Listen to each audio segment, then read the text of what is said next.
Entonces, entiendo que ya se escucha de manera correcta, ya se está grabando. Ujú. Y comenzamos, compañeros. Únicamente daría como sugerencia, por no decir instrucción, que todas las preguntas que tengan por hacer, que vayan generando a lo largo de esta ponencia o aquellas que hayan planteado de manera previa, se realicen una vez que termine la ponencia, dado que el tema es bastante vasto y no me gustaría interrumpir el orden de ideas de esta exposición para abordar cada una de las preguntas. Ya las vemos al final. Yo no tengo problema con el tiempo en- de extensión de esta cita. Y de nueva cuenta, muchas gracias a los compañeros y compañeras de México y del extranjero que se han conectado para esta ponencia. Así que damos arranque, inicio. Como bien comentó Iván, yo soy Eric Rodríguez Vieira. Ahí en esta PowerPoint pueden escanear el código QR de mi LinkedIn para aquellos que gusten ponerse en contacto conmigo con objetivos de actividades profesionales, mi correo electrónico, también para aquellos que gusten ponerse en contacto conmigo. Entonces, compañeros. Muy bien, ¿cuál es el objetivo de esta conferencia, compañeros? Ujú. Por medio de esta videoconferencia que tendrá una duración máxima de 50 minutos y haré todo lo posible porque sea aún más corta para dar oportunidad a intercambios, a debates, alguna discusión en torno al tema aquí tratado, ujú, se expondrán los mecanismos de análisis e intervención de la psicología de la conducta o, dicho de manera genérica, del conductismo, para hacer frente a comportamientos tipificables como dentro de este marco de comportamientos corruptores, ujú, de comportamientos que reinciden sobre la corrupción, en donde en los contextos organizacionales. Entendamos por contextos organizacionales las empresas, el sector público.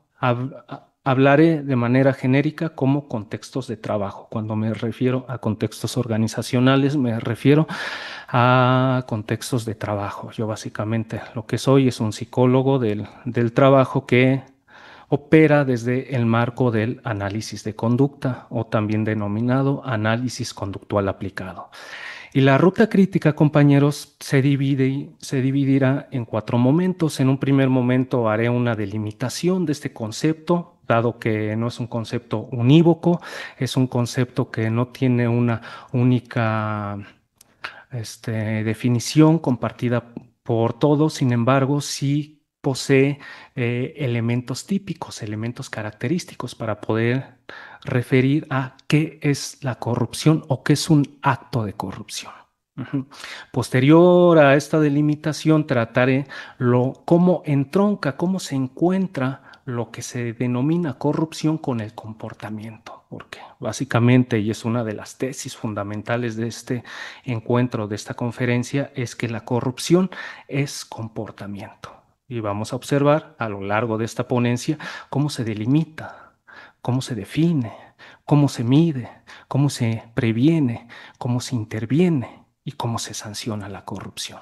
Ello por medio de cuál es la analítica que he utilizado en tareas de gestión del comportamiento organizacional. Valga decir que aquí yo no les haré todo lo posible por no hablarles de cómo se podría hacer una sanción administrativa desde un punto de vista netamente teórico, dado que afortunadamente lo que yo aquí les presentaré son cosas que he hecho directamente en despliegue operativo en campo. Es decir, yo soy un psicólogo, básicamente un psicólogo de campo que se interesa por la teoría, pero considero que una teoría sin un ejercicio práctico, poco potencial de transformación social tiene.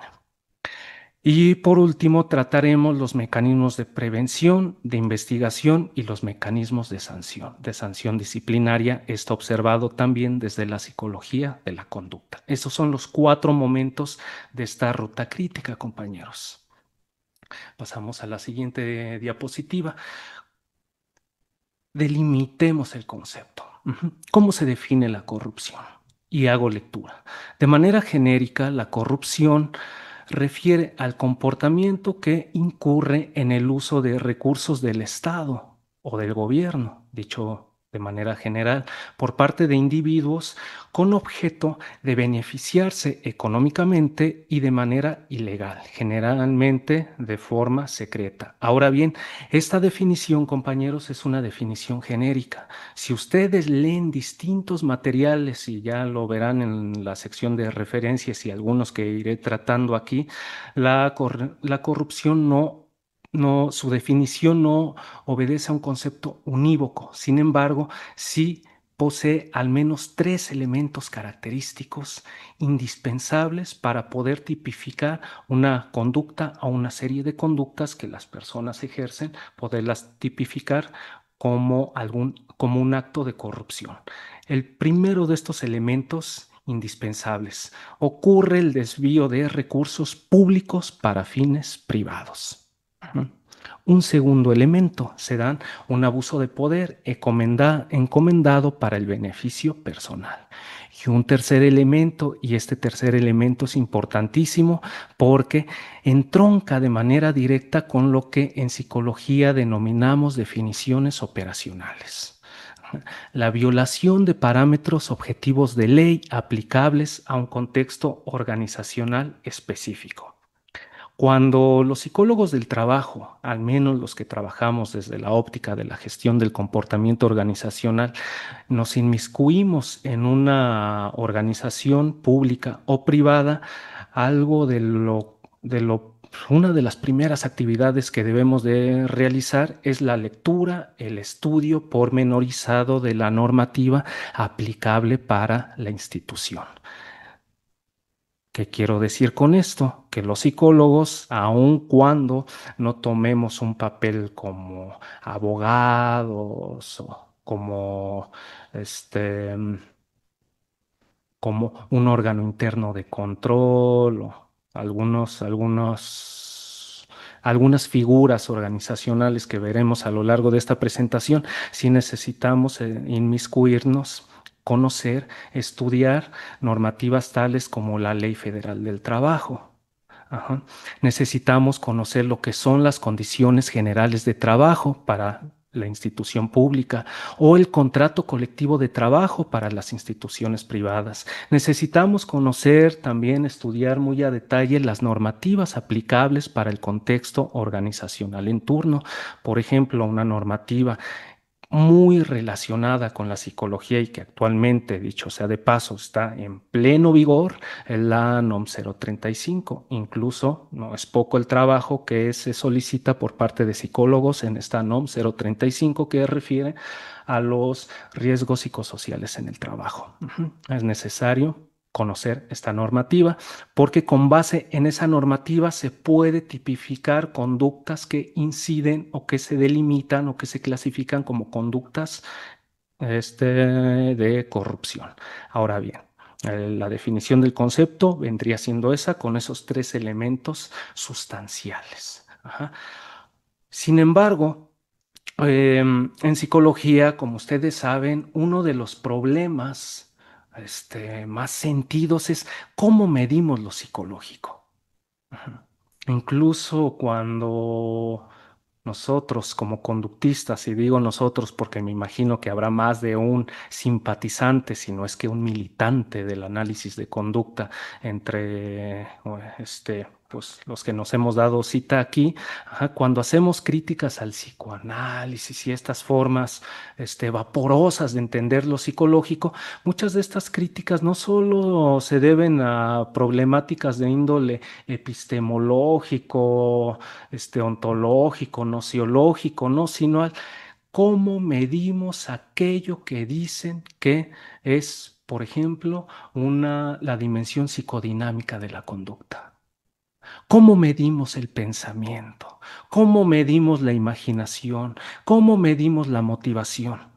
Nosotros consideramos que si no medimos conductas, no vamos a poder hacer una psicología, al menos una psicología seria y al fin de cuentas una psicología útil para el contexto de trabajo, porque como ustedes saben, pues a algún gerente, a un coordinador, a un supervisor, le importa muy poco, si no es que nada, si somos conductistas, interconductistas, cognitivo-conductuales, psicoanalistas.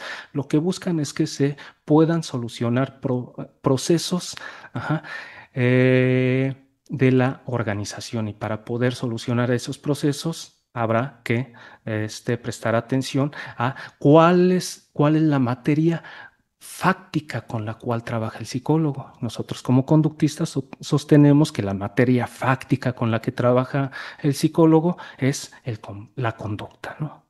Que puede ser medida en, al menos yo utilizo 6 métricas. Hay algunos que nos hablan de más métricas, pero yo trabajo con 6 métricas desde el punto de vista del conductismo radical. Sin embargo, cuando se habla de corrupción, compañeros, hay distintas formas de medirlo. Yo voy aquí a presentar primero mediciones brutas, el IPC, ajá, y el CCC, que ahí aparece precisamente qué significa el índice de percepción de la corrupción y el índice de capacidad para combatir la corrupción, que son indicadores internacionales hechos por instancias internacionales, una de ellas Transparencia Internacional y otra la Sociedad de las Américas. Más adelante les voy a presentar estos indicadores. Sin embargo, ¿cuál es uno de los puntos críticos que como psicólogos identificamos o que yo identifico con estas métricas que más adelante vamos a tratar? Que al tratarse de métricas de la percepción o métricas que se realizan con base en encuestas, el método de la encuesta, sostenemos nosotros, no es un método demasiado fiable para medir un fenómeno. Ujú. Este, y eso es algo fácil de, pues, de evidenciar. Si yo les pregunto a ustedes cuán felices sean en este momento, quizá muchos digan, pues yo soy muy feliz, ¿no? Aunque la realidad fáctica sea otra, ¿no? Las encuestas tienen sus problemas, pero vamos a ver eso, ¿ah? Cómo se mide la corrupción en bruto. Porque precisamente se concibe como un problema con base en esas métricas en bruto, el IPC y el CCC. Y vamos a ver qué pasa para el caso específico de México. La vinculación disciplinaria, eso es importante, compañeros. Cuando el psicólogo esté interesado en el comportamiento organizacional, incide en una organización pública o privada, sería muy ingenuo, por no decir pedante, considerar que se vale por sí mismo. La realidad es que el psicólogo, cuando se encuentra en un campo de aplicación, que dicho sea de paso, yo no concibo que la psicología clínica, la psicología organizacional, la psicología del deporte sean disciplinas psicológicas por sí mismas. Yo eso lo observo como campos de aplicación del conocimiento psicológico. Y cuando estamos en campos de aplicación del conocimiento psicológico, y eso dicho sea de paso, ha sido ampliamente tratado por psicólogos de la talla como Emilio Rives, lo que es un campo profesional de acción. Cuando estamos en estos campos tenemos que eh, trabajar de la mano con otras disciplinas, con otros profesionistas. Ajá. Sociólogos, politólogos, abogados, administradores, ingenieros, economistas, y el psicólogo se vincula de manera transdisciplinar. Como ustedes saben, existen al menos 3 formas de vinculación disciplinaria: la multidisciplina, la interdisciplina y la transdisciplina. ¿Mm? Una transdisciplina, que es se define como el tercer nivel de vinculación disciplinaria, es el uso que una disciplina hace del conocimiento de otra para solucionar un problema específico. En este caso, por ejemplo, los juristas, aquellos dedicados al derecho, los sociólogos, los administradores de empresas pueden hacer uso del conocimiento de la psicología de la conducta, y vamos a ver adelante a qué tipo de conocimiento me refiero para solucionar problemas, en este caso, pues lo que estamos tratando, problemas de corrupción dentro de una institución pública. Vamos a ver cómo interviene el psicólogo, pero eso es importante, poner sobre la mesa, hacer el subrayado de que cuando intervenimos lo hacemos vinculándonos transdisciplinariamente, al menos es la forma en la que yo entiendo estas maneras de vinculación disciplinaria. Ahora bien, ya entrando a lo que es esta medición típica de la corrupción, para el caso de México, yo pongo dos indicadores internacionales, porque es importante esto señalarlo. Em, Aquellos que sigan los contenidos de esta página en donde me divierto, ahí peleándome con psicoanalistas y hablando de qué es esto del conductismo y todo eso, ustedes verán que constantemente estoy compartiendo noticias, hablando de temas de la política y cosas así. Muchos me dicen, ¿y eso qué tiene que ver con la psicología, no? Porque tal vez esperan que si yo les hablara de los sueños, pues ahí sí les hablaría de algo psicológico. Si yo les hablara del amor, pues ahí les hablaría de algo psicológico, pero si les conciben que si les hablo sobre aspectos de la política, aspectos de la importancia de las instituciones para la regulación del comportamiento, que eso no tiene nada que ver con la psicología. Sin embargo, concibo que ello es un error. ¿Y que es un error? Debido a que a una tendencia que al menos se observa de manera muy marcada desde los años 70, una tendencia anglosajona a la individualización de los problemas psicológicos, y que en pos de esa individualización incluso muchos están buscando el problema psicológico en alguna parte del cerebro, ¿no? Las neurociencias cognitivas, y que dicen, pues es que el amor está en esta parte, cuando te enamoras se activa esta parte, y cuando piensas se activa esta otra. Y yo lo primero que nos decimos los que estamos en el análisis de conducta es: ¿dónde dejas el papel de las instituciones para entender el fenómeno psicológico? Si estamos apelando a que el comportamiento es la interacción del organismo o de nosotros como personas con el medio ambiente, ¿cuál es ese medio ambiente? En una ocasión me decía un psicoanalista, es que cuando hablan del medio ambiente hablan de si hace frío o hace calor. Eso es una ignorancia total, eso no es el medio ambiente, esas son condiciones climatológicas. El medio ambiente es precisamente cómo las instituciones regulan el comportamiento, y para poder entender cómo operan esas instituciones es indispensable conocer cómo se da la vida pública del país. Ajá. Y por ello yo suelo utilizar mucho hacer uso de estos indicadores. Ujú. Sin embargo, con precaución, porque yo soy una persona de izquierda políticamente, compañeros. Sin embargo, cuando yo observo lo que dice el gobierno de mi país, que también es un gobierno que apela a ser de izquierda, aunque yo lo sigo poniendo muy en duda, nos dicen que la corrupción es uno de sus temas de que capitales. Incluso han dicho, la corrupción ya se acabó en México, y me digo, pues vivirán en el mundo de Narnia, porque los indicadores nos dicen otra cosa. ¿Y qué nos dicen los indicadores? Que México se encuentra en el lugar 26 de 100 en índice de corrupción. ¿Qué significa ello? Ajá. Mientras más cerca estén de cero, un país con base en este índice es más corrupto.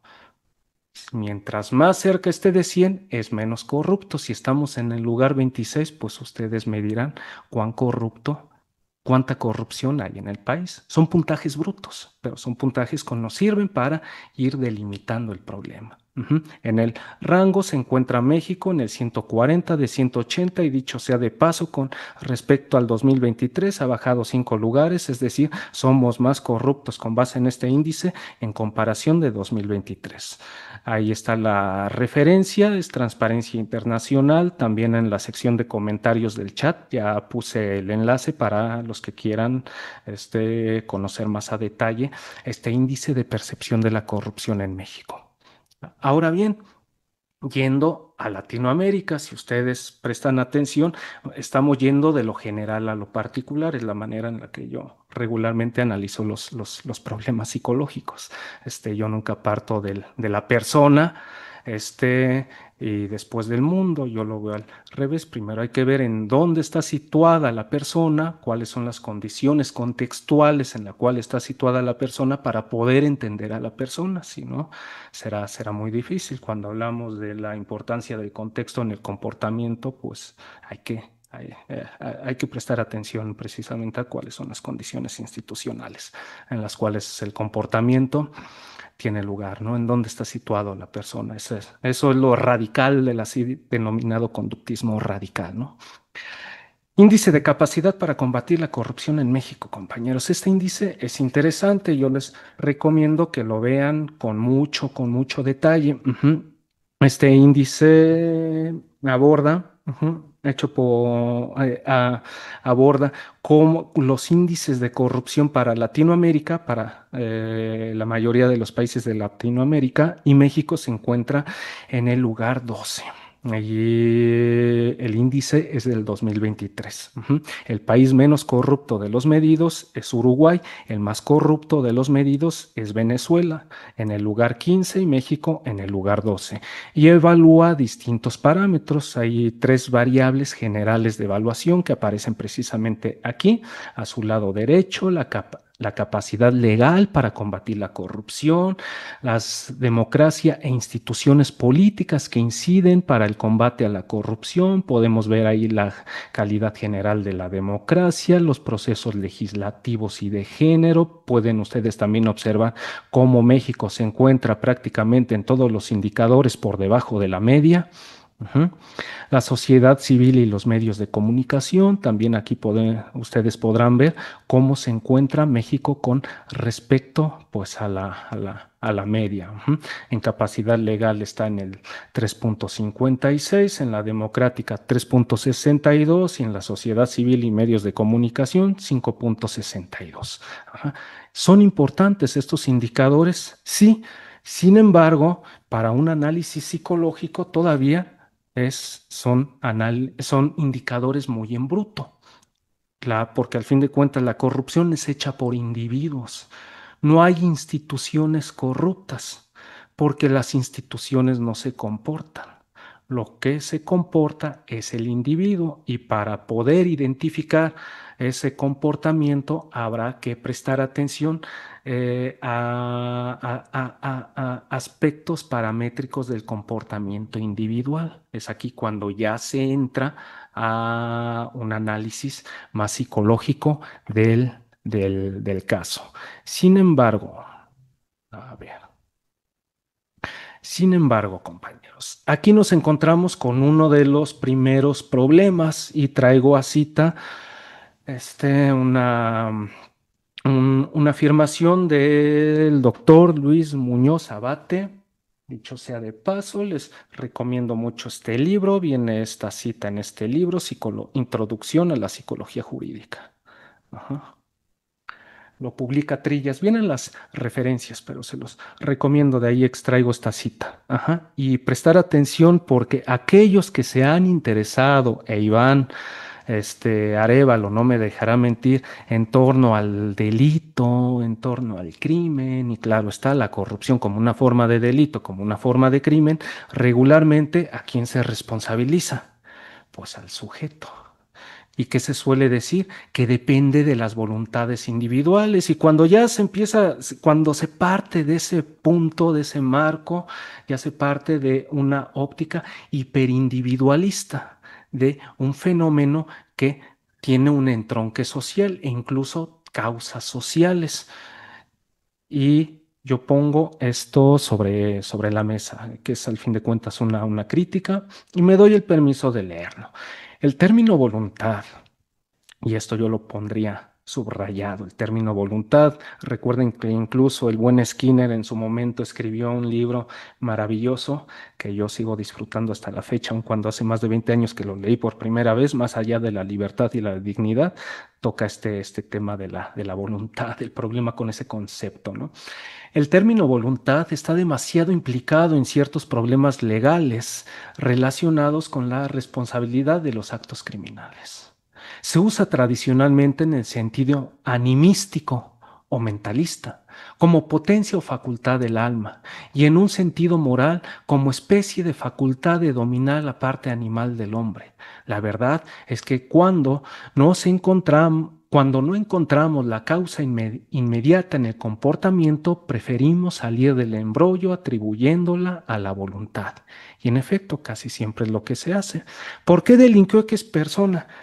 Pues porque tuvo la voluntad de hacerlo. Sin embargo, pues eso quizá pueda servir para una comunicación coloquial, para una comunicación vernácula, pero para un análisis que emerja de una óptica científica, de la psicología científica, pues nos sirve para muy poco, ¿no? Porque, pues, ¿cómo intervenimos la voluntad? ¿Cómo definimos la voluntad? ¿Cómo sabemos que en dónde está la voluntad, ¿no?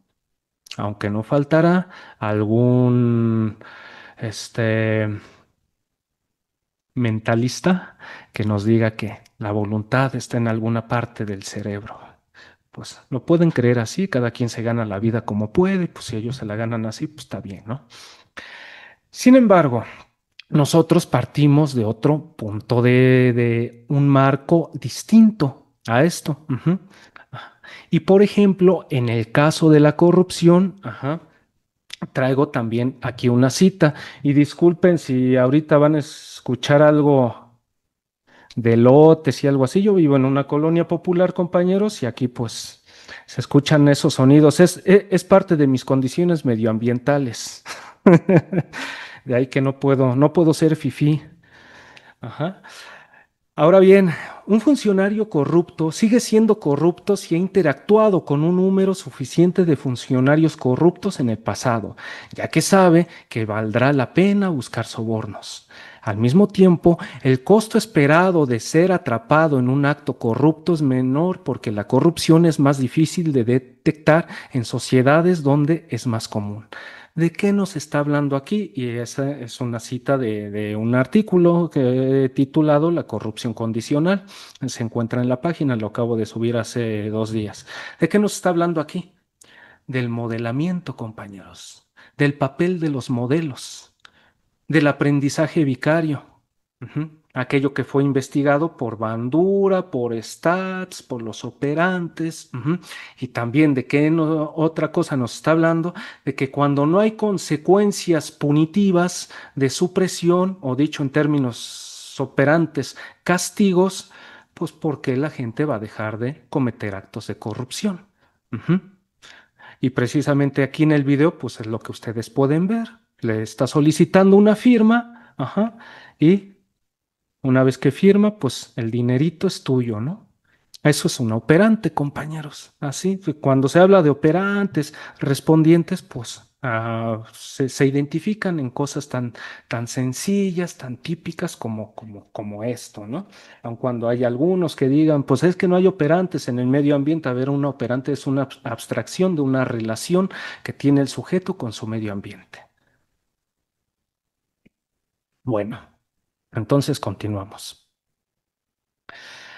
Ahora bien, dicho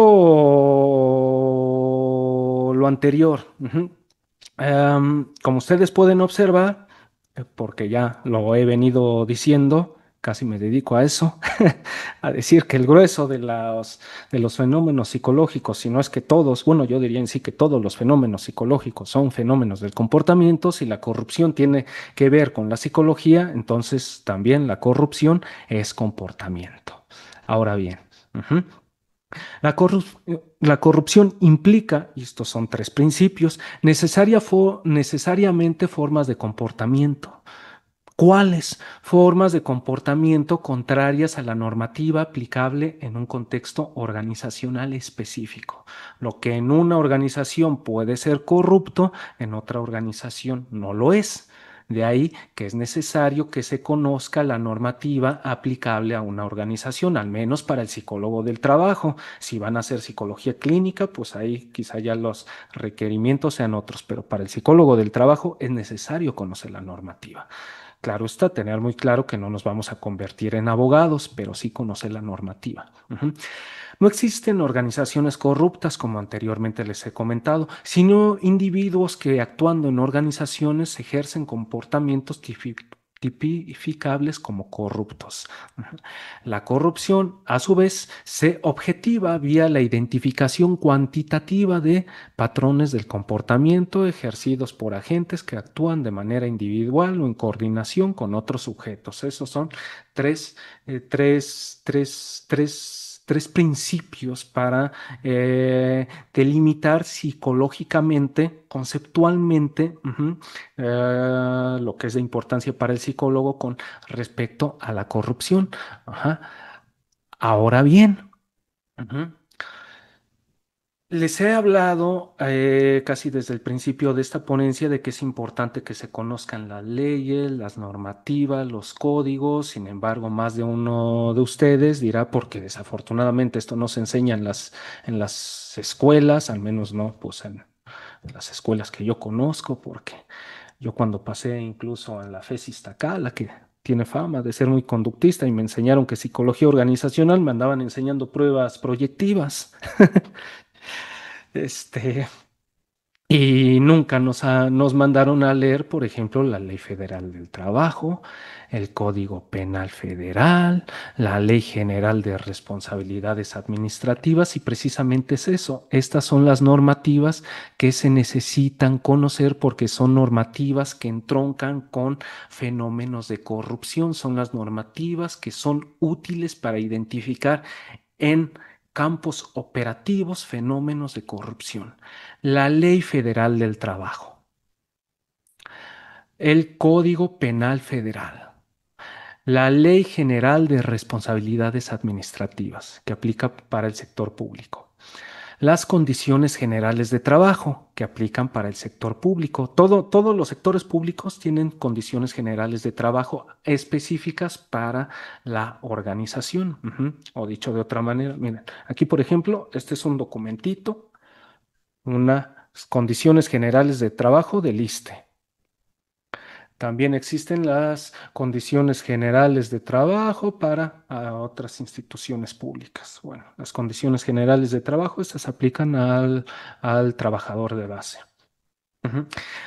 O el contrato colectivo de trabajo, que aplica a las organizaciones privadas. Es el equivalente de las condiciones generales de trabajo para el sector público. Y las NOMS, la NOM 035, la NOM 030 y también distintas normativas en función de la organización en la cual ustedes se desempeñen. Por ejemplo, esta es la NOM 019. Ajá. Aquí tenemos la 35 y todos estos documentitos. Yo aquí los tengo a la mano porque son documentos que nosotros como psicólogos del trabajo necesitamos conocer, necesitamos estudiar, porque con base en esas normativas es que podemos tipificar, comportamientos de corrupción. Más adelante vamos a ver algunos ejemplos de esto en sí en la siguiente diapositiva. Y pues vaya, dado que pues, para mí el papel de Skinner es indispensable para la psicología. Si él no hubiera hecho todo lo que hizo, pues seguramente yo no le estaría hablando de esto.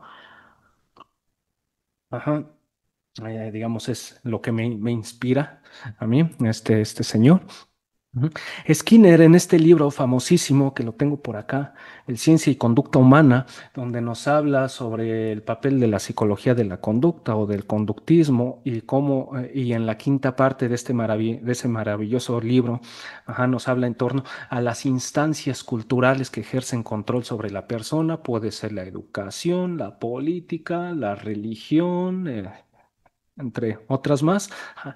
Em, También otorga tratamiento a las leyes, y tómese en cuenta que este libro pues, fue escrito a mediados del siglo pasado. Ujú. Sin embargo, pues aun cuando está ahí, a muchos psicólogos se les ha, creo que han pasado por alto mucho de lo que se menciona ahí. Y dicho sea de paso, no puedo dar el título, pero estoy leyendo actualmente un libro que pronto vamos a presentar ahí en esta página de objetividad y psicología, donde hace una reivindicación de la importancia de las instituciones para entender el comportamiento. Ujú. Pero no les puedo decir todavía el título. Ajá. Ahora bien, ¿qué nos dice Skinner? Una ley es una regla de conducta, y aquí nos habla de, aquí referimos a leyes jurídicas, de índole jurídico. Una ley es una regla de conducta en el sentido en que especifica las consecuencias de ciertas acciones, consecuencias que a su vez regulan la conducta, la instancia que gobierna codifica sus prácticas de control y mantiene las contingencias establecidas para ello.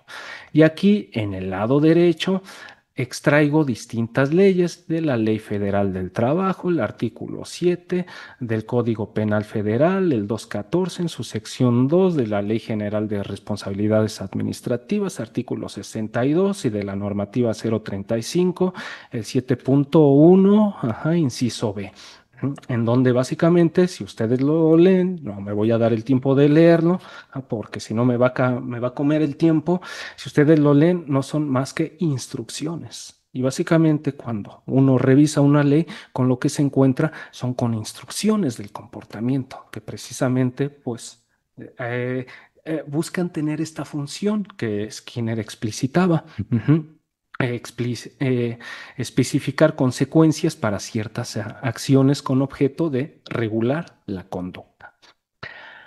Vamos a la siguiente diapositiva, compañeros. Ahora bien, ya cuando hacemos la analítica en la gestión del comportamiento organizacional, o denominado también OBM por sus siglas en inglés, se debe tomar en cuenta cuatro elementos capitales. La singularización del comportamiento, o lo que se le ha denominado N igual a 1. El comportamiento es individual.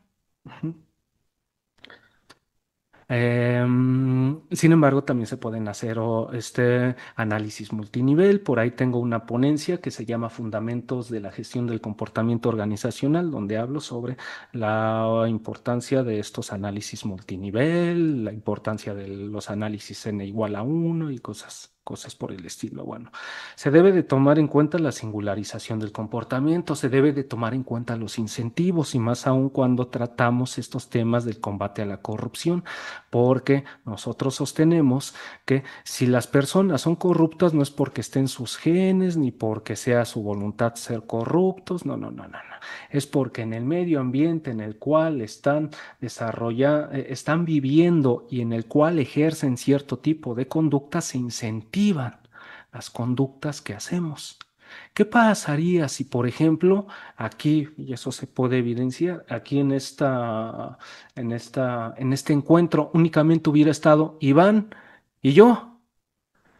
Pues la conferencia ni se hace. El hecho de que ustedes estén aquí y de que yo tenga abierta la cámara viéndolos a ustedes, lo que están haciendo, eso a mí me incentiva. Ajá. Si viera que me están sacando la lengua o haciendo cosas así, pues ahí nos vemos, ¿no? Ajá.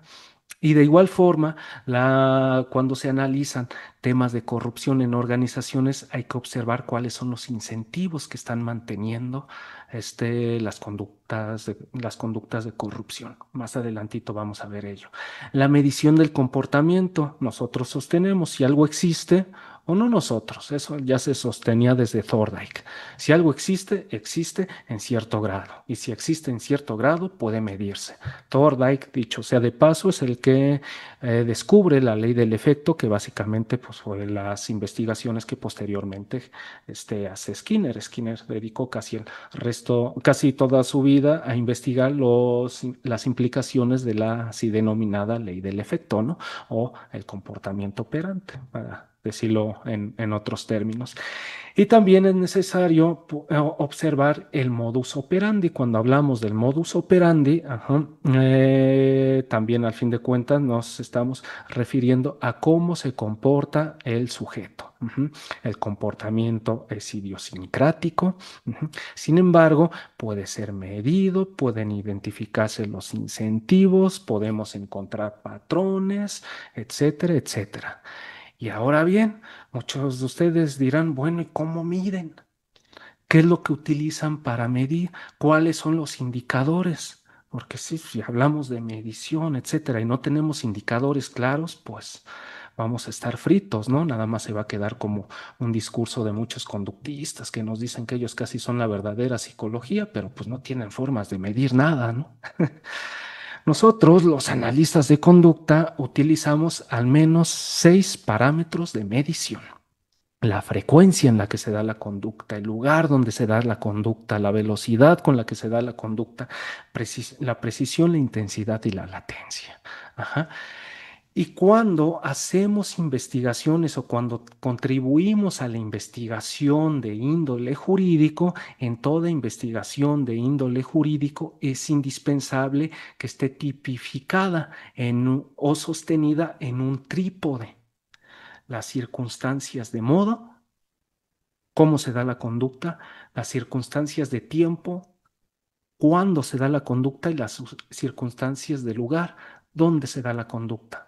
Modo, tiempo y lugar. Incluso si alguno de ustedes ha estado inmiscuido en la realización de actas administrativas o actas circunstanciadas de hechos que se suelen hacer con mucha frecuencia en los contextos organizacionales, cualquier abogado les va a decir, a ver, si no viene especificado en tu acta circunstanciada de hechos, en tu narrativa, las circunstancias de modo, tiempo y lugar, el documento no me es útil para tipificar una conducta. Y precisamente esos modos circunstanciales de modo, tiempo y lugar pueden identificarse con base en estos parámetros. Los indicadores de frecuencia nos hablan del modo y tiempo en el que se da la conducta. El de lugar, pues valga la redundancia, nos habla del lugar. La velocidad, la precisión, la intensidad y la latencia nos habla del modo en el que se da la conducta. Ajá. De ahí que si ustedes, cuando ustedes identifican una conducta y son capaces de expresarla en esos términos, eso será de gran ayuda o es de gran ayuda para aquellos que hacen investigaciones legales. No me gusta así mencionarlo mucho, pero yo cuando estuve ahí en el ISSSTE casi me especialicé en la realización de actas administrativas y pues los índices de éxito con base en la utilización de estos parámetros eran muy, muy altos. Em, Ahora bien, esos son los indicadores. Sin embargo, todo indicador, compañeros, ustedes saben que requiere de algún formato. Puedo tener el indicador, lo puedo saber identificar cuando ocurre, pero ¿cómo lo registro? Los formatos, se necesita para ello formatos de registro conductual. Los registros acumulativos, los gráficos de ocurrencia son registros conductuales que utilizamos. Los checklists son otro tipo de registros que utilizamos, y los mapeos de ocurrencia son otro de los tipos de registro que utilizamos los analistas de conducta. ¿Y cómo se representa eso? Pues, por ejemplo, los registros acumulativos y los gráficos de ocurrencia son estos. Ujú. Los checklists, ya su representación es así. Ajá. Y el mapeo de ocurrencia es así. Ajá. Y este mapa no lo hice yo, ajá, porque a mí no me gusta hacer así de que me invento las cosas para que se vea bonito, ¿no? Porque eso sería una forma de tomarles el pelo y a mí no me gusta hacer así. Este mapa viene extraído precisamente de un libro hecho por una psicóloga forense. No es precisamente conductista, pero sí llega a utilizar varios métodos que emergen del análisis de conducta, que se llama Muna Dora Buchain. Es un libro donde hace una denuncia de la corrupción en México, la casa sucia, que también les recomiendo bastante si les interesa en torno a pues, estos temas de la corrupción. Es un libro que les va a servir bastante y ahí mapea. Básicamente este mapa, compañeros, es el mapa de una auditoría con la cual ella identificó lo que pasó a conocerse como la estafa maestra.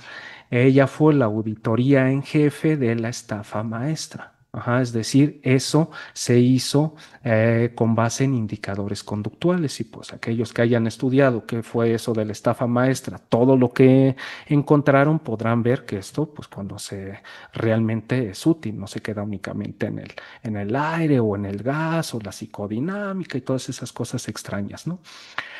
Ahora bien, ya vimos los indicadores, ya vimos la lógica, los indicadores, las formas de registro, las formas de representación. Ahora bien, cuando ya se va a intervenir directamente sobre los hechos de corrupción, debemos tener en cuenta las formas de vinculación disciplinaria de las cuales les hablaba hace unos minutos.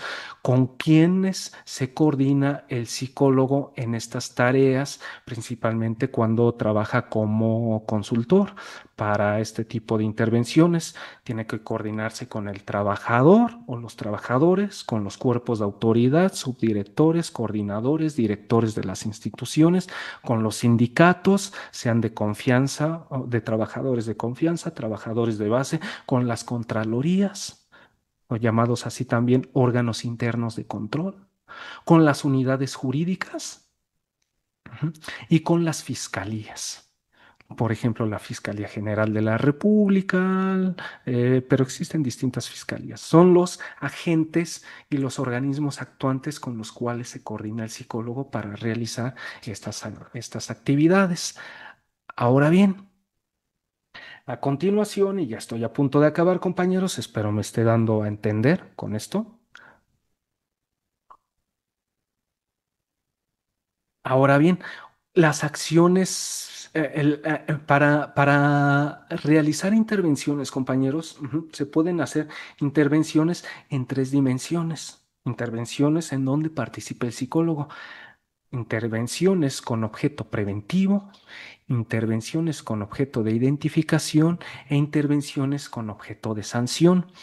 Al final de esta ponencia les voy a compartir un artículo que publiqué ahí en la UNAM, que precisamente ya hizo referencia este Iván, que nos acompañó en la presentación, en donde ya expongo de manera muy pormenorizada, o lo más pormenorizada posible, porque sí se dejan varias cosas ahí sobre tintero, cómo en el ISSSTE hacía acciones de identificación y acciones de sanción disciplinaria con base en una lógica netamente operante, de la psicología operante. Ajá, y cómo presentaba los documentos, de qué me servían las cámaras de videovigilancia, los checadores de asistencia, los ERPs, etcétera. Ajá, ya para aquellos que quieran saber ya más a detalle cómo se hacía esto.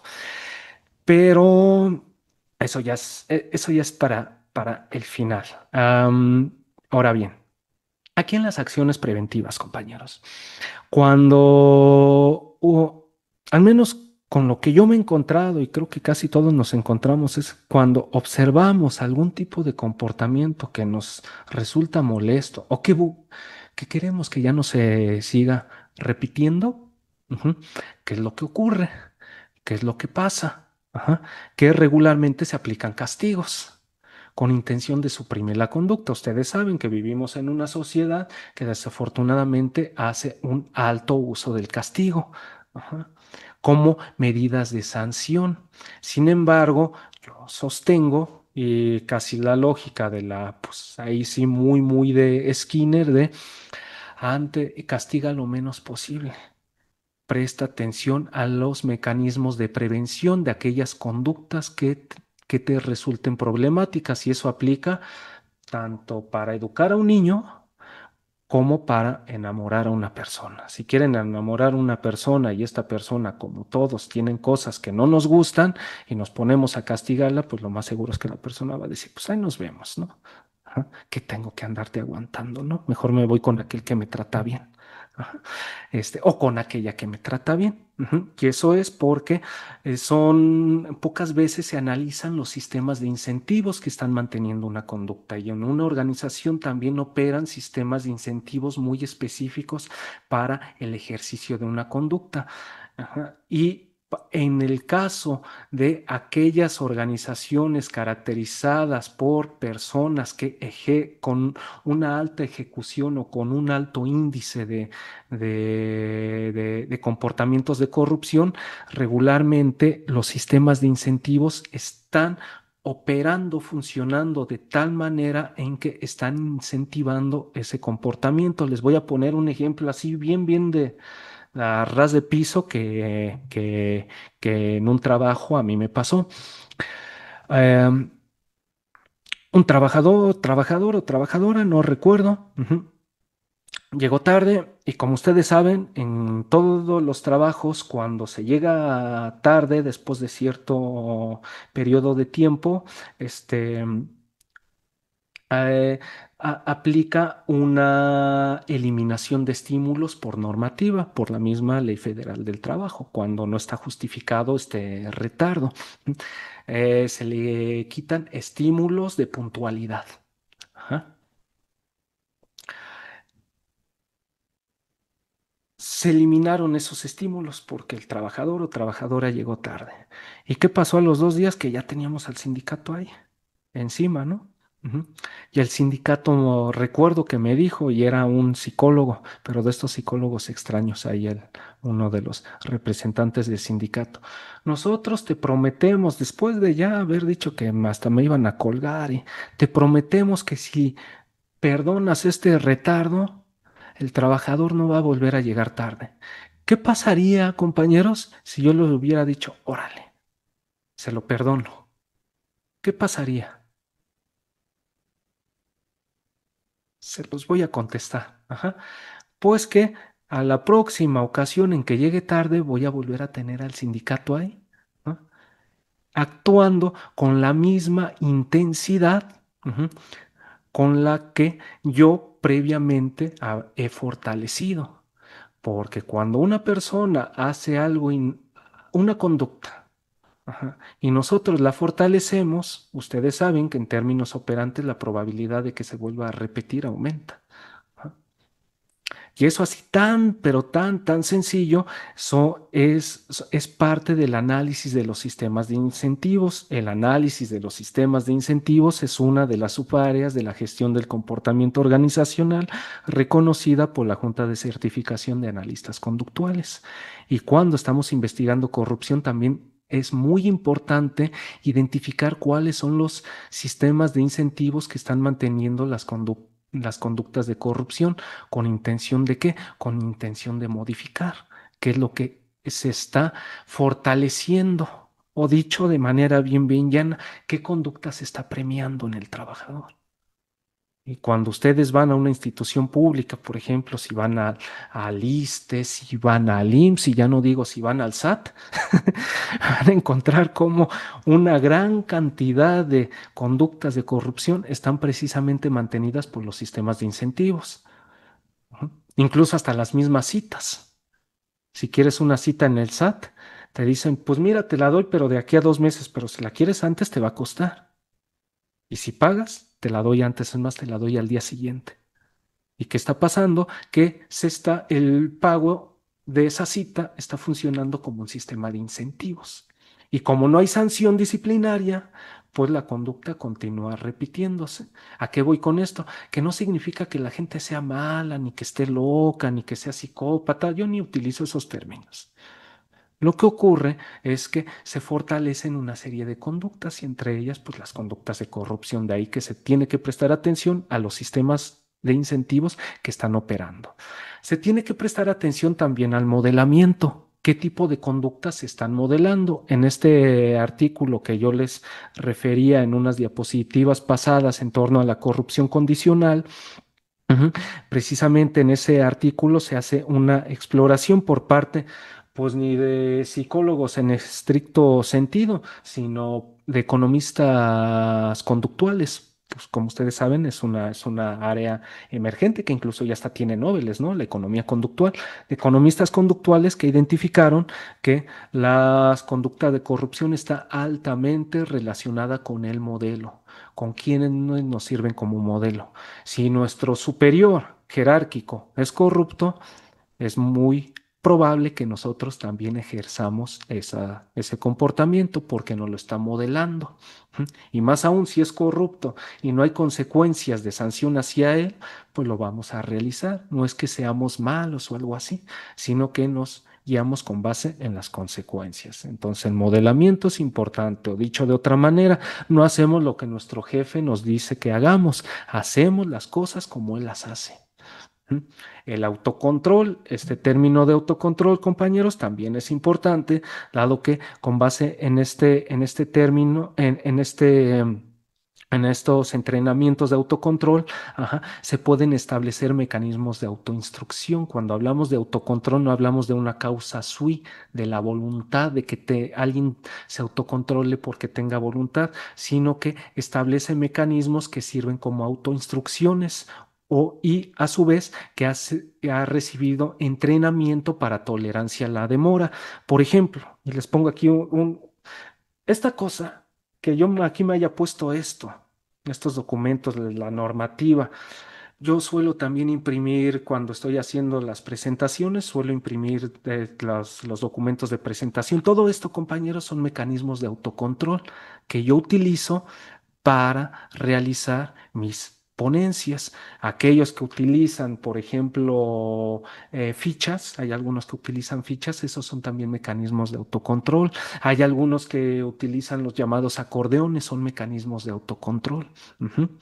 Es decir, no hay nada mágico en esto. Bueno, se tiene eso. Las acciones de identificación, compañeros, se tienen las supervisiones, las auditorías y los inventarios. Aquí no voy a entrar a detalle porque ya nos detuvimos mucho en esta diapositiva y ahí aparece ya escrito en qué consiste cada uno de ellos. Y dicho sea de paso, en estas actividades inciden psicólogos y como ejemplo, pues se tiene de nueva cuenta el trabajo de la doctora Muna Buchaín. Ella era auditora. Ujú. Auditora forense, ¿no? Para el sector gobierno y también para el sector privado. Ujú. Y como psicóloga intervenía realizando supervisiones y auditorías. Ajá. Y ya por último, compañeros, las acciones de sanción. Aquí no me voy a detener bastante. Si ustedes pueden ver en la diapositiva pasada, me voy a regresar tantito. Cuando hablamos de acciones preventivas, aquí básicamente lo que yo estoy poniendo sobre la mesa es identifíquese qué conductas o qué conductas ajá, están siendo fortalecidas para su alteración de los mecanismos de fortalecimiento. En las acciones de identificación hago referencia a a qué instrumentos sirven para la identificación de conductas contrarias a la norma o conductas que inciden en la corrupción. Y en las acciones de sanción ya se hace referencia a mecanismos de supresión de la conducta o dicho de otra manera, a castigos. Y tal y como no lo dice la literatura especializada, pues los castigos, el castigo operante tiene niveles. Ujú. Y la misma normativa institucional también concibe niveles de sanción disciplinaria. Ujú. A un trabajador que viola la norma, difícilmente se le encarcelará. Ajá. Cuando ya se llega al encarcelamiento, al cese o al despido, a la deshabilitación para el trabajo, es porque ha habido o la conducta fue muy intensa o con una alta frecuencia o fue muy recurrente, pero regularmente se parte de mecanismos de sanción del comportamiento inferiores, comenzando por amonestaciones privadas. Incluso si ustedes leen las condiciones generales de trabajo de una institución, podrán ver que se comienza primero con amonestaciones privadas, y así lo establece la norma. Ajá. Cuando se identifica una conducta contraria a la norma, amonéstese. ¿Mm? Si no, si esa amonestación no fue suficiente, pasemos al extrañamiento por escrito. Después las suspensiones. Ajá. Después el cese. Si fue muy grave la conducta, se parte a la deshabilitación para el trabajo. inhabilitación, perdón, para el ejercicio del empleo. Y ya si fue muy, muy grave, al encarcelamiento.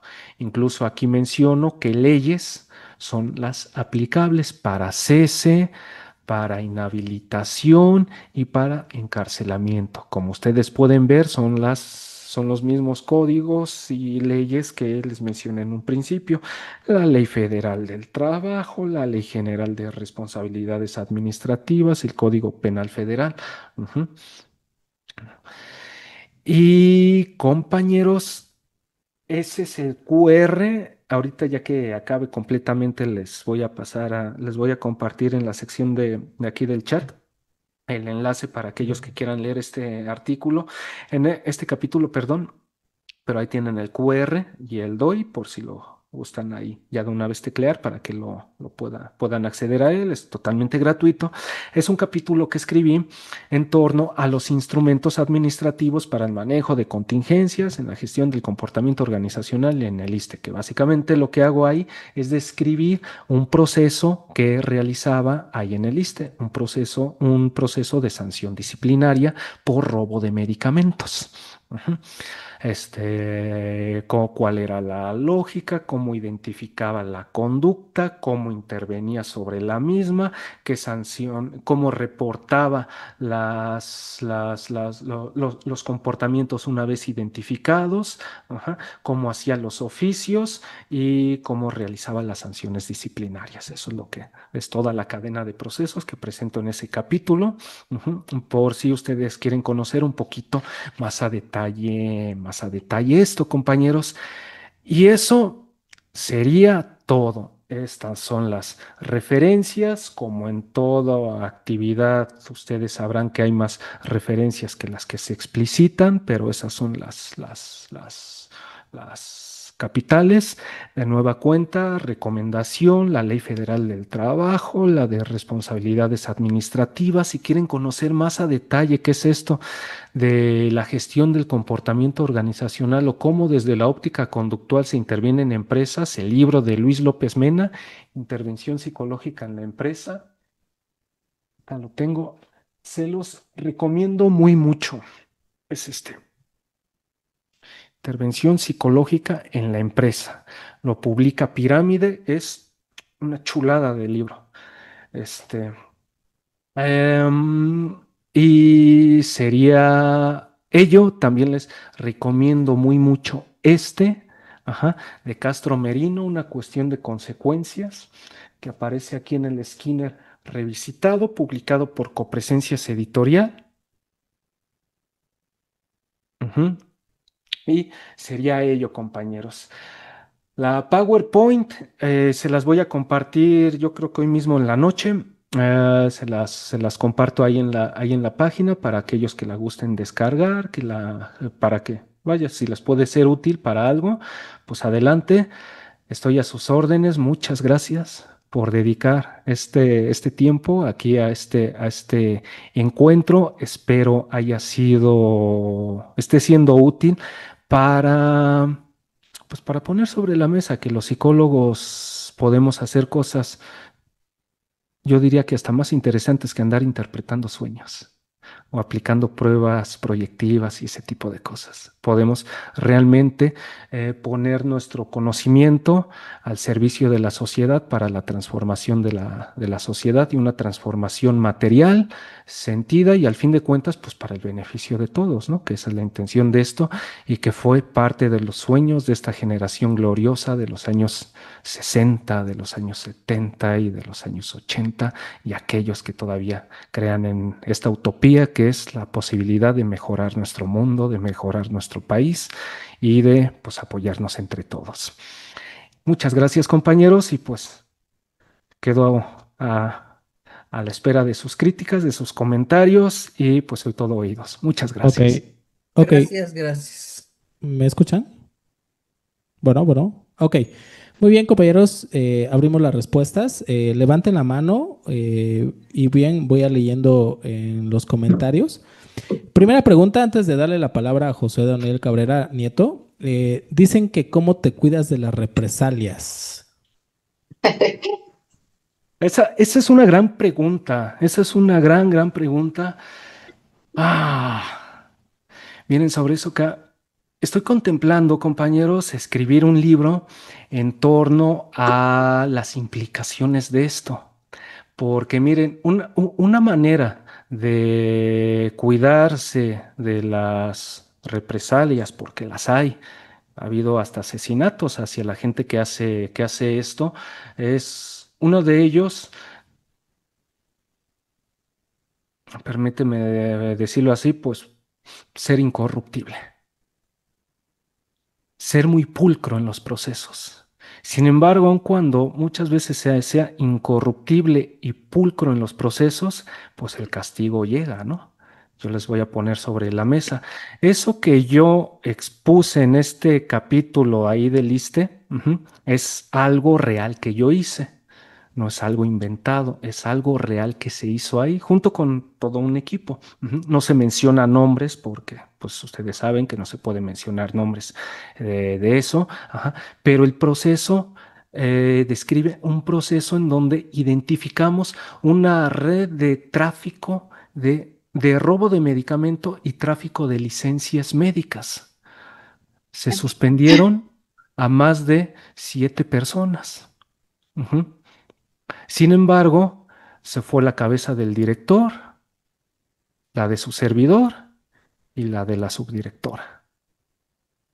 No estamos libres de represalias. ¿Por qué? Porque vivimos, al fin de cuentas, cuando ocurren actos de corrupción, hay mucha gente que se ve implicada y que cuando se dice se están tocando los callos, pues les estás. ¿Qué pasa cuando a una persona se le suprime de un elemento de fortalecimiento de la conducta? Pues va a atacar, se va a defender, pues eso es hasta un principio operante. Eso pasó en mi caso. En el caso de en el caso de la doctora Muna Buchaín, en el caso de la doctora Muna Buchaín, a la doctora también la dejaron sin trabajo. Así de crudo es esto, compañeros. Así de crudo es esto, pero yo considero este, que que hay luchas que tienen que realizarse, aun cuando pueda ser muy difícil, hay luchas que que tienen que realizarse. Si yo pudiera elegir entre vaya a seguir la línea de Espartaco o la línea de un emperador romano, yo me voy por Espartaco, aun cuando me liquiden por eso. Yo así pienso, ¿no? Ok, muy bien. Muchas gracias. José Daniel Cabrera Nieto, ¿puede abrir su micrófono, por favor? Hola, hola, buenas tardes. Muchas gracias. Nada, primero que nada agradecerte, Eric. Bueno, yo que ya me ubicas por allá y en la página hemos estado siguiéndote constantemente. Concuerdo con Iván que, pues sí, compartes contenido de muy alto impacto. Muchas cosas que yo no aprendí en la carrera las aprendí desde ti, desde tu página. Pues me incentivo, ¿no? A desarrollarme mucho en esta área de la psicología científica. Algo que me interesó mucho tu ponencia por este aspecto del tema, porque sí es muy, muy interesante.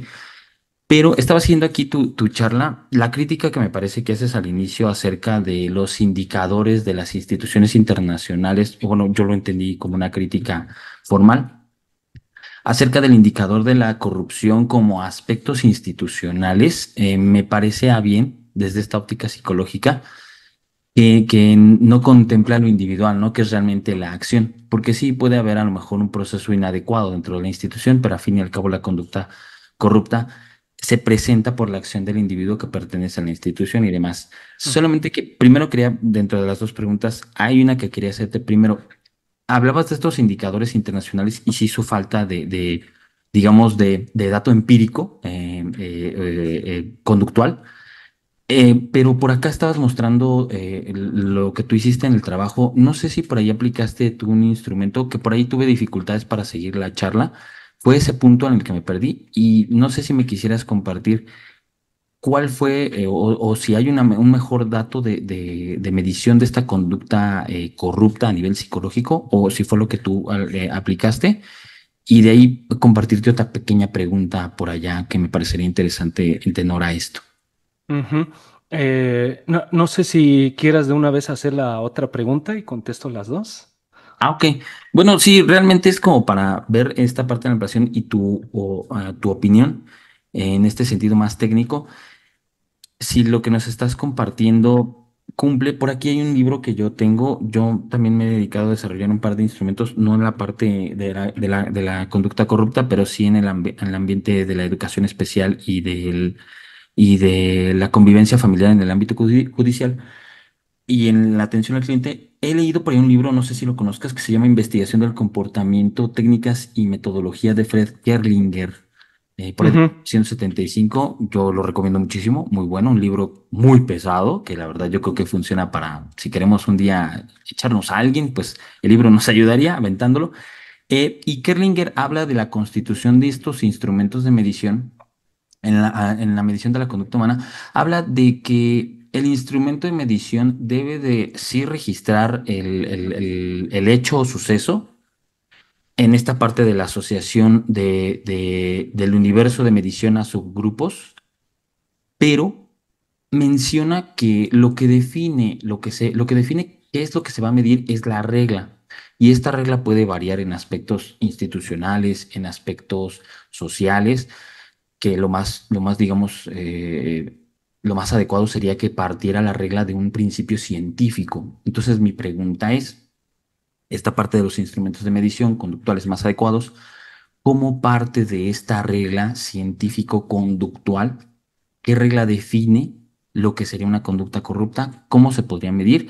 O, en dado caso, ¿qué áreas de oportunidad habría para seguir esta línea metodológica que en mi opinión es más estricta? Porque sí, si un instrumento no presenta esa regla o no se apega a esa regla, no tendremos una mayor certeza, no digo que sea el 100%, pero no tendremos una mayor certeza de que estemos midiendo lo que pretendemos medir. Entonces, mi pregunta a lo ujú. mejor es un poquito más técnica, pero va en ese tenor porque me interesa esta parte de constitución de instrumentos, me llama mucho la atención en este aspecto de la conducta corrupta y cómo lo bajas al aspecto psicológico que va de lo institucional a lo psicológico, ¿no? Ujú, A ver ujú. si nos pudieras Pues compartir por ahí. ese tipo de preguntas son de tesis de doctorado, ¿eh? Porque son preguntas muy complejas, pero con mucha riqueza. Te agradezco las mismas y espero pueda responder de manera entendible a ella. Respecto y porque creo que incluso ambas preguntas redundan en torno al mismo eje de cómo mides aquello que se define como corrupción y con qué instrumental mides los mismos. Es muy importante y Kerlinger lo puso sobre la mesa y a mí me parece uno de los mejores libros de investigación en ciencias del comportamiento, porque no solo sirve para psicólogos, sirve para sociólogos, y sí es un gran libro. Este, Incluso yo no sé por qué no se invoca mucho más, casi siempre se invocan libros como el Sampieri, aun cuando el Kerlinger presta mucho más atención a la necesidad de subrayar la validez y la confiabilidad de los instrumentos y de las métricas.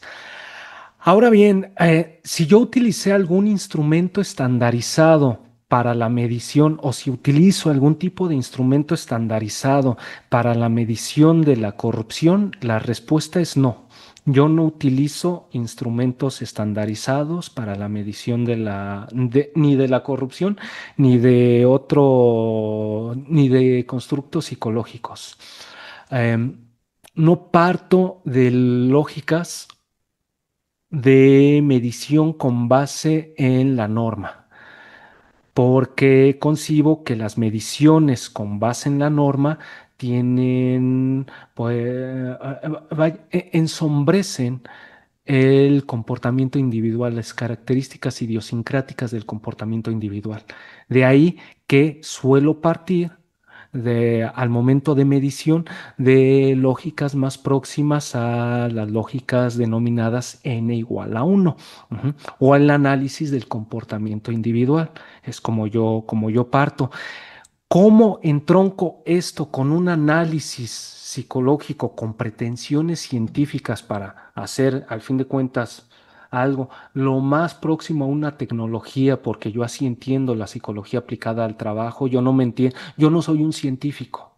Yo soy, en la medida de lo posible, un tecnólogo, alguien que busca aplicar principios de la ciencia básica a un terreno aplicado específico, en este caso, el terreno del comportamiento que se da dentro de organizaciones. ¿Qué indicadores utilizo? Indicadores que, por ejemplo, son expuestos pues por Skinner, por el mismo Paul Change. Cuando se habla de la conducta en variables paramétricas tales como la frecuencia, el lugar, la velocidad, la precisión, la intensidad y la latencia, son 6 parámetros de medición de la conducta reconocidos por textos especializados en análisis experimental de la conducta, o, dicho de manera genérica, en psicología del aprendizaje. Ujú. Es los parámetros que utilizo. Y cuando estoy analizando algún tipo de problema, estoy buscando esos parámetros. Prácticamente siempre estoy buscando esos parámetros. Ajá. Una vez delimitada una conducta con base en su operacionalización, estoy buscando con qué frecuencia se da, en qué lugar, con qué velocidad, con qué precisión, dependiendo de qué conducta de qué medición me sea más óptima en función del tipo de definición que haya establecido del comportamiento. Ahora bien, ¿cuál sería, que es otro componente de tu pregunta, cuál sería el parámetro que no es lo más correcto? El modelo de identificación del comportamiento para iniciar su métrica. Para el caso que hoy tratamos es aquella conducta que se define contraria a la norma. ¿Qué me establece qué conducta es contraria a la norma? La propia norma. Es la propia normativa la que me especifica qué conducta es contraria a la norma. Por ejemplo, en el caso que les mencionaba sobre el trabajador que llegó tarde y que se le hizo su descuento económico y esto, el que se pueda hacer un descuento económico por un retardo, eso es algo que me lo dice la propia normativa aplicable a la institución. Tanto la Ley Federal del Trabajo como las condiciones generales de trabajo o el contrato colectivo de trabajo para una institución pública. En la misma ley, cuando se lee, te dice qué tipo de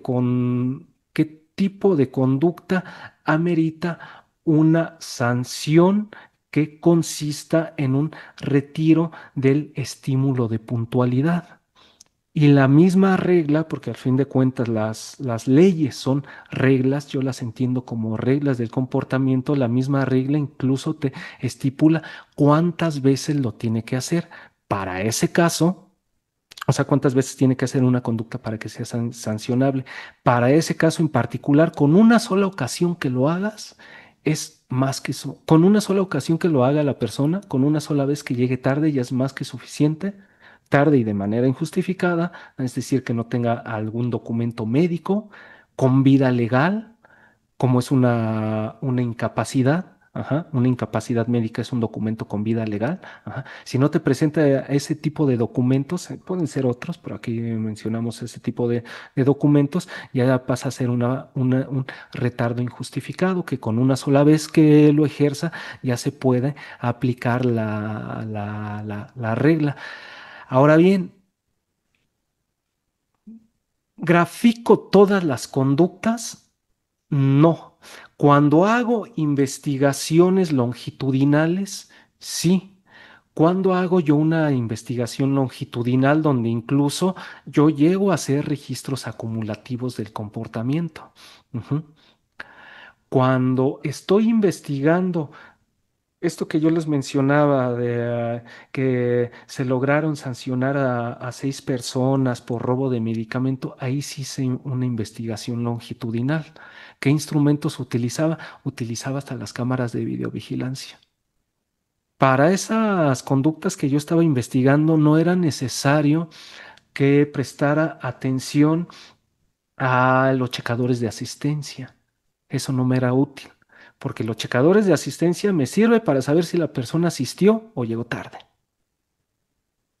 Pero para saber si se está o no robando medicamentos, o presuntamente robando medicamentos, necesito otro tipo de instrumentos. Para esa que fue una investigación longitudinal en donde tengo que observar la repetición constante del comportamiento para identificar a los actores implicados, con qué frecuencia se da el comportamiento, entre otros, ahí sí necesito hacer registros acumulativos utilizando líneas base múltiples. Ujú. Eh, Oh, esa sería la cuestión. En los mapeos de ocurrencia, que fue otro de los registros conductuales que les comenté, los mapeos de ocurrencia también son útiles para saber en qué lugares se está dando la conducta, porque mire, todos los comportamientos, todo lo que nosotros hacemos, compañeros, todo sigue patrones, que sea difícil, patrones es decir, tendencias, que sea difícil de identificar la tendencia es otra cosa, pero existen tendencias. Ajá. Y incluso en las conductas contrarias a la norma, lo que se tienen que identificar son tendencias y parte de los elementos capitales para identificar una tendencia es en dónde se dan los comportamientos. Por ejemplo, para el caso de robo de medicamentos, es importante que observes si ese robo se da en la farmacia, dentro del área de farmacia, si se da en la ventanilla, después de que se da, hacia dónde va la persona, va a su oficina o va al automóvil o va al baño. Llegamos a encontrar que incluso iba al baño para destruir las recetas, para destruir la evidencia, y después se iba a su oficina y se mantenía en su oficina regularmente 1 hora y después se iba a su auto. Y así, para eso sirven los mapeos. En este libro de la casa sucia y en el mapa que les mostré, ahí también se especifica por qué era importante para la doctora Buchaín identificar cómo iba el dinero. Incluso se dice por ahí comúnmente, sí, sigue la pista, sigue el dinero, hacia dónde va el dinero, a quién beneficia, y podrás identificar al autor intelectual del delito, ¿no? Este, y ello. Ahora bien, algo que sí es muy cierto y es algo que no me lo han criticado del artículo, ese capítulo que ya les compartí ahí en el chat, compañeros, pero yo sí lo tengo como crítica. Presento los oficios, presento los instrumentos a los que presto atención. Sin embargo, no presento los formatos de registro, de requisición. ¿Por qué? Porque los formatos de registro y de requisición, los originales, así como los oficios originales, esos se suelen quedar bajo resguardo de la institución, porque recordemos que son instituciones públicas o privadas, ¿no? Dependiendo. Este, y ese tipo de datos que quedan como datos restringidos. Porque eso también es muy importante. Hay algunas personas que para ponerse medallas o andar presumiendo, andan hasta dando nombres de que yo investigué a tal y tal persona. Cuando haces eso, aun cuando sea en algo como esto, me pueden hasta demandar por difamación.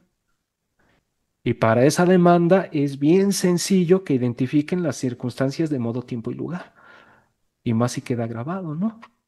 Ajá. Es decir, esto es incluso esta respuesta, espero te haya sido satisfactoria para tu duda, pero también sirve para responder a la pregunta anterior de cómo te cuidas, pues también de esa manera, ajá, manteniendo secrecía en ciertos datos, ¿no? Es una de las formas de cuidarse, ¿no? Y sería eso. Y muchas Eh, gracias por tus comentarios, Josué. No Gracias, sé Eric. si contesté. Nada más, sí, digo, nada más retomando esto que dijiste, ya terminando, me parece puntual y creo que esta es más fácil explicarlo, creo que lo explicas muy bien al inicio y me queda bastante claro. Yo creo que la regla se define como una regla paramétrica y compuesta, que por ahí no recuerdo ahorita, ahí hay artículos de variables compuestas, creo que eso ayuda también mucho para esclarecer, una regla paramétrica compuesta, que realmente es lo que los conductistas buscamos a la hora de medir conducta. Y yo creo que aquí es donde entra la complejidad, ¿no? Porque no solo nos quedamos en un nivel nominal o en un nivel ordinal, incluso podemos empujar algo de intervalo o hasta de razón, ¿no? Que aquí es Sí. donde yo le digo a los ingenieros cuando comparto clase o comparto el espacio con algunos amigos, les digo, ojalá todo fuera tan fácil como en la psicología como atornillar o apretar un tornillo o poner bien un cable, ¿no? Pero te agradezco, Eric. Muy interesante la ponencia y pues esperemos coincidir por ahí en los espacios para seguir compartiendo. Gracias. Gracias, gracias. ¿Alguna otra pregunta que desean hacerle al ponente? Aprovechen porque yo no suelo dar Bueno, muchas conferencias, ¿eh? bueno, yo tengo algo que compartir, ¿no? Desde la experiencia de pues de la empresa privada, creo que es más fácil, ¿no? Porque si tienes el respaldo del director general, por ejemplo, tú corres al trabajador y así se te venga el sindicato, vas a la Junta de Conciliación y Arbitraje, lo corres desde ahí, notificas a la Junta de Conciliación, este reglamento interno se aplica, ¿no? Te vas a la ley, lo corres y terminas el asunto más fácil, no importando que se te venga el sindicato y todo eso, y cuidas al trabajador que vigiló todos estos actos, pues estas conductas que podemos catalogar como corruptas, ¿no? ¿O tú cómo Ujú. lo ves? ¿Sería más fácil en la empresa privada? Así como yo lo veo, ¿no? Porque De- no eh, tiene de- todas estas... Depende de la empresa, Ok. depende del por qué se dé el despido, depende del director general. Miren, yo les voy a comentar, al menos yo, para contemplar un despido ya es lo último que yo contemplo. Lo último que yo contemplo, porque hasta por cuestiones éticas, miren, el desempleo es el pinche infierno. Ajá. Y si una persona eh, está cometiendo pues actos contrarios a la norma y de muchos tipos, incluso si tiene consumo de drogas y cosas así, porque hay personas que sufren de ello. Em, lo que requiere la persona, como yo lo veo, es pues un acompañamiento, un apoyo para poder solucionar esas problemáticas, porque cuando se tiene el despido como primera opción, y porque sea más sencillo en la empresa privada, eh, el hecho de que sea más sencillo no refiere a que sea algo justo, ¿no? Y en esto yo sí pondría lo que mencionaba pues un expresidente, ¿no? Yo estoy más a favor de la justicia que de la ley.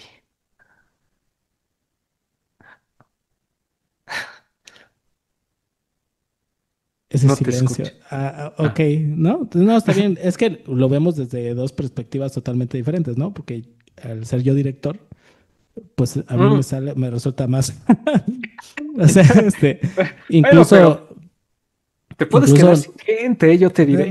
no, fíjate que tenemos experiencias aquí y, por ejemplo, nosotros cuidamos mucho el ambiente laboral. O sea, no sé si lo vaya a lograr cuando seamos 100, ¿no? Que es mi Ujú. idea, ¿no? Pero sí cuidamos mucho ese aspecto, ¿no?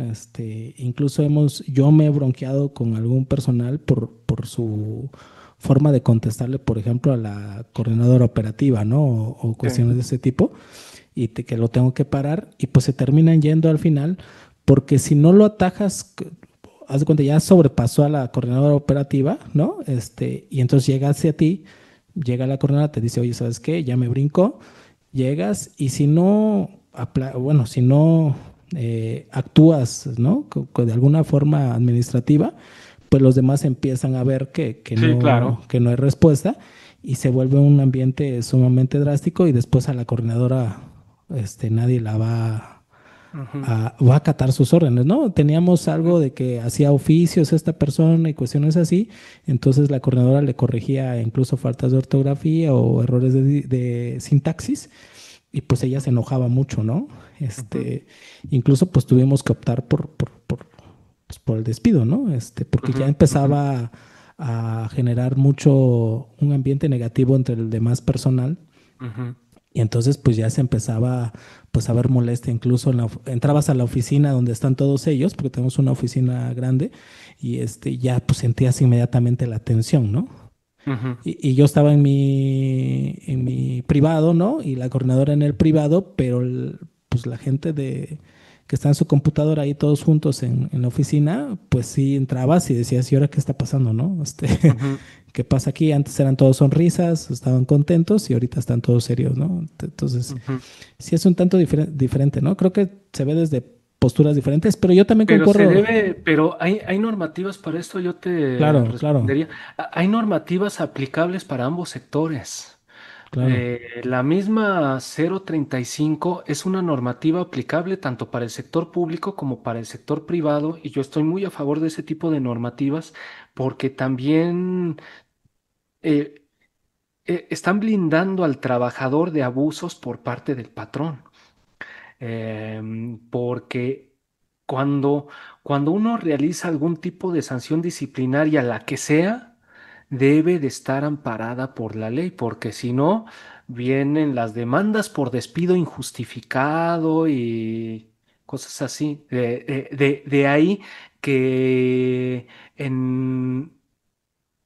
yo como en los trabajos de consultoría haga el acentuado sobre si vas a hacer un proceso sepulcro en la realización del proceso y justifica muy a detalle, a fondo ese proceso para que posteriormente, uno, pues para que esté plenamente justificado el proceso, para que no se violen los derechos del trabajador, porque es indispensable no violar los derechos del trabajador, y para posibilitar el crecimiento, el desarrollo institucional, porque algo que está también evidenciado y en muchos materiales, yo soy un carnívoro de esto de la psicología del trabajo, por ejemplo, en de gestión del conflicto.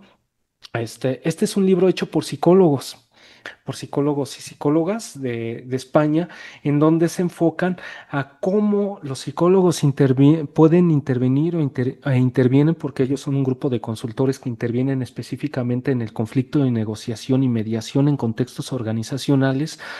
Y una de las tesis con las cuales se arranca este libro, y que yo estoy de acuerdo con ello, es el conflicto es ineludible a la vida de las instituciones. Incluso es hasta bueno que exista conflicto dentro de la vida de las instituciones porque permite su crecimiento, su desenvolvimiento, y porque, dicho sea de paso, no siempre los cuerpos directivos, los cuerpos de gobierno tienen la razón. Muchas veces, pues no, la razón no les asiste.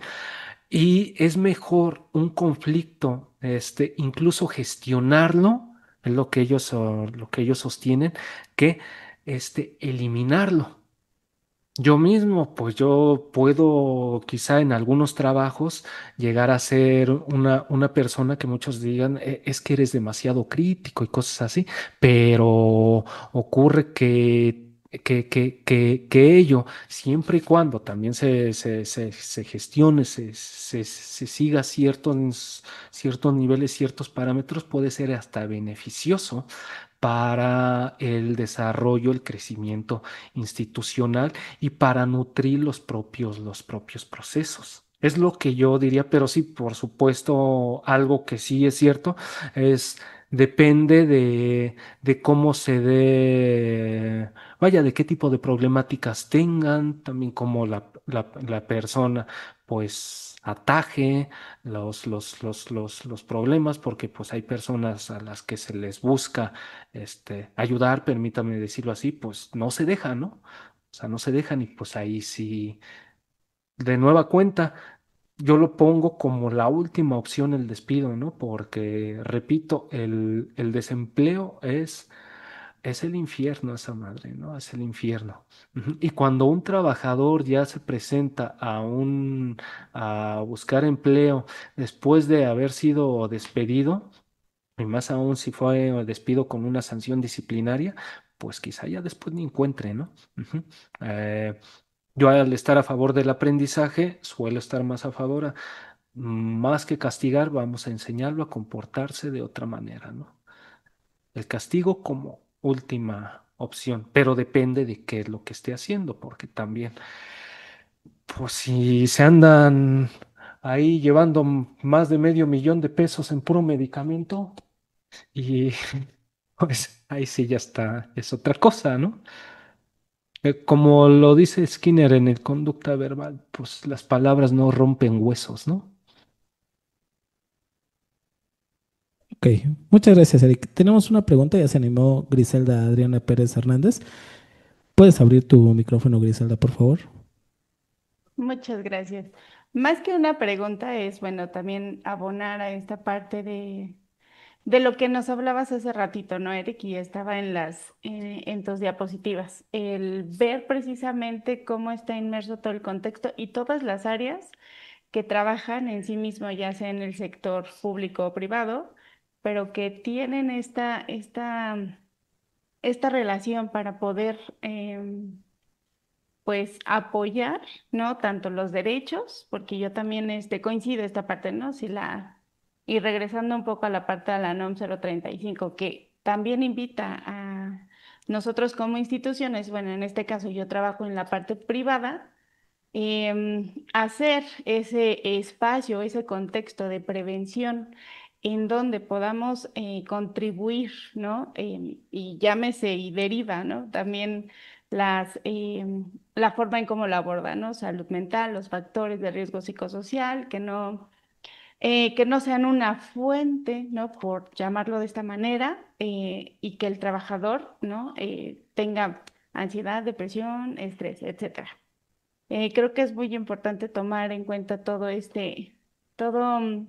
forma de trabajo y sustentar nuestro, pues prácticamente nuestras funciones dentro de la institución, con qué mirada, con qué lentes y que esos lentes se nutran con todas las normativas que pueden respaldarnos y que bien, si nos dan dirección, una vez que damos em, más bien que encontramos y lo voy a aterrizar a la parte, ¿no? Psicológica, que es lo que estamos bien. Damos en concreto operacionalizar aquello que queremos hacer, cambios. Creo que eso es parte importante de que este tipo de conductas, ¿no? Ya con todo el matiz que tiene, bueno, no se den con tanta frecuencia, ¿no? Y Ujú, lograr erradicar esta parte de lo que sería, bueno, en este tema, una conducta corrupta. Gracias. ujú, ujú. No, no, pues gracias a ti, Griselda, por el comentario. Y sí, yo también tomaría de nueva cuenta. Miren, yo conocí la 035 saben ustedes que es nueva, entró en operación de manera obligatoria en el 2019, si mal no recuerdo. Y la conocí, me certifiqué en ella en el 2000, ya incluso fue por el 2023. Me certificó la Secretaría del Trabajo y Previsión Social. Y sin embargo, las primeras referencias que yo había tenido de ellas habían sido por parte de psicólogos académicos de la Facultad de Estudios Superiores Iztacala, enfocados a la psicología organizacional, y decían, y lo voy a comentar con todas sus palabras, puras tonterías. En torno a las implicaciones de la 035, porque se habían detenido demasiado en los instrumentos, porque si en efecto la 035 tiene problemáticas con los instrumentos que que pone sobre la mesa como utilizables para la evaluación. Sin embargo, también especifica la misma norma, se pueden utilizar otros instrumentos siempre y cuando estos sean válidos y confiables, científicamente desarrollados. Eh, Sin embargo, aún haciendo a un lado estas problemáticas de los instrumentos, la norma al momento de uno estudiarla puede identificar muchos elementos, precisamente como bien comentas, preventivos para mejorar el contexto laboral, el clima organizacional, el ambiente organizacional y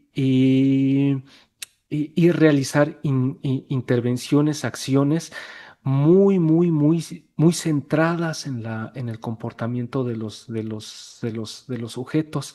Y de ahí que yo considero esta la 035 como una de las normativas de mayor vanguardia, pero como muchas otras normativas, pues sujetas a su perfeccionamiento. Sin embargo, es algo que es muy útil para eh, crear ambientes laborales más estimulantes, ¿no?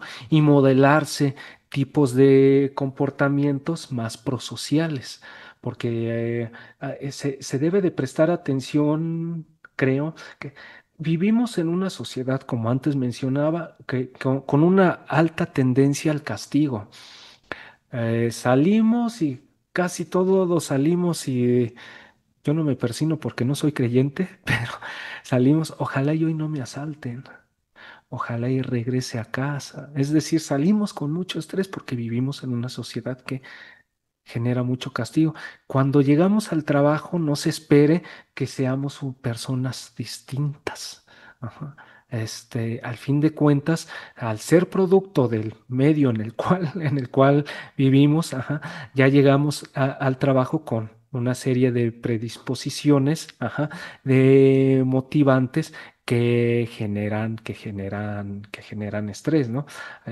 ¿O a qué voy con esto? Que muchos de los problemas que se observan dentro del contexto laboral, si solo buscan estudiarse, investigarse, intervenirse en el contexto laboral, al margen de lo que del sitio, de la colonia, de la zona geográfica, del transporte que debe tomar esta persona, pues eso sí sería ser reduccionista. Eso sí sería ser reduccionista. Muchas veces se dice y nos lo dirigen a a los conductistas, es que ustedes son muy reduccionistas.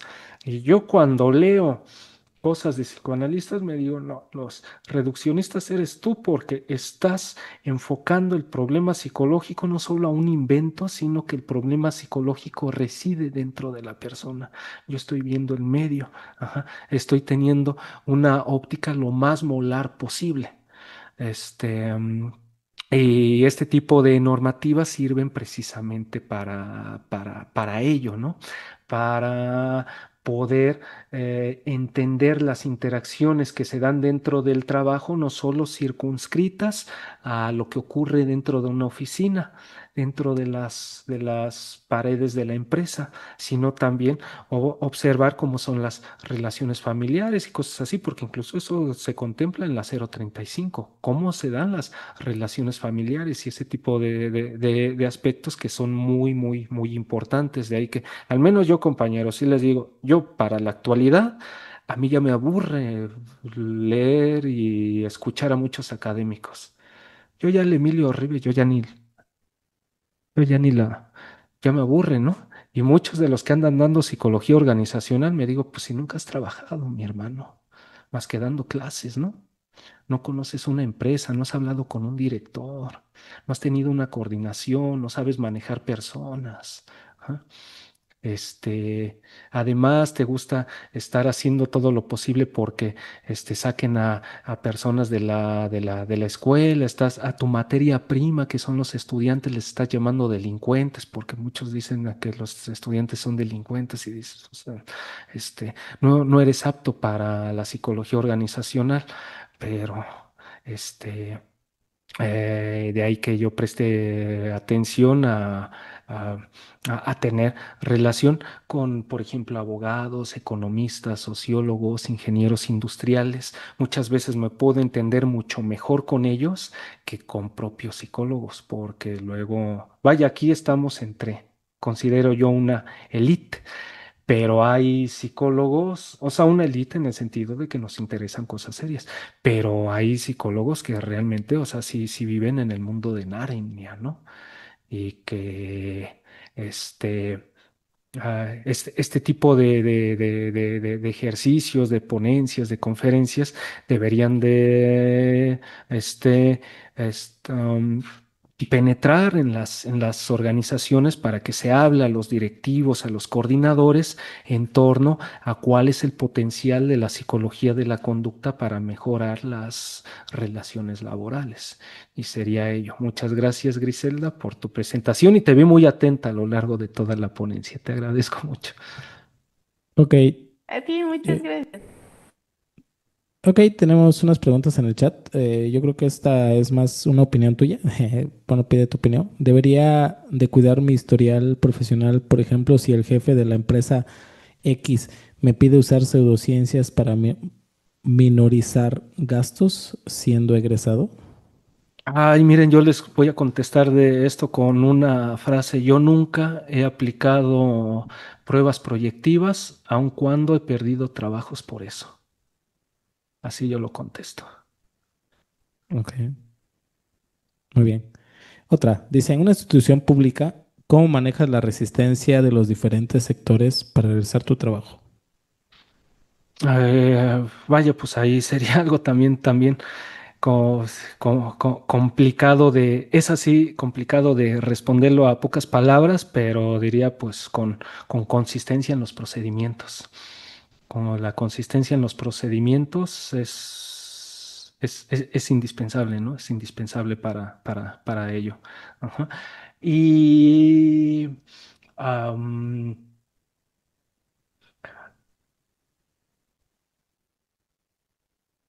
dentro de las organizaciones, en todas se dan relaciones de índole político, en todas las organizaciones. Uno debe de interesarse también por la política que se da dentro de las organizaciones.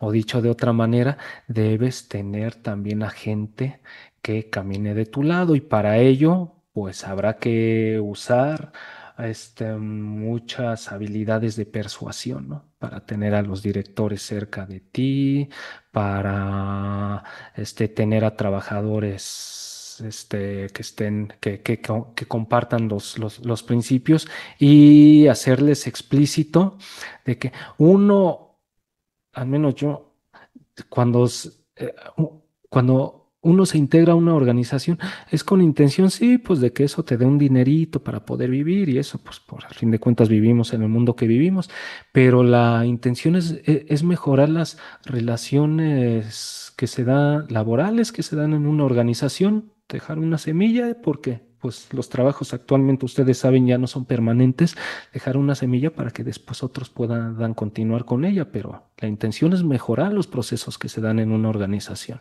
Incluso el hecho de que yo haya aceptado el día de hoy esta presentación, pues también fue con intención de eso. Dije, pues si esto puede servir para mejorar en algo los procesos del instituto, a las personas que hayan asistido, pues adelante, ¿no? Yo creo, y eso sí, pues es ideológico, pero de nueva cuenta, yo soy un socialista, que uno está aquí para mejorar el mundo en el que vive. Muchas gracias. Si no hay más preguntas o algún comentario, damos por terminada esta charla, agradeciendo a nuestro ponente, como siempre, Eric, una ponencia excelsa, como nos dice nuestro amigo Juan José Reyes Monterrosa, una magistral exposición. Sin duda la corrupción es una lacra que siembra desconfianza, dice. ¿Ok? Y pues bueno, con eso nos despedimos y esperamos que nos sigan acompañando en estas charlas. Antes de retirarnos, Eric, ¿dónde te podemos encontrar? Correo, algún dato de contacto, Instagram, Facebook, Snapchat, no sé, No, Twitch. no, yo soy de la vieja escuela. Correo electrónico, aparece ahí en las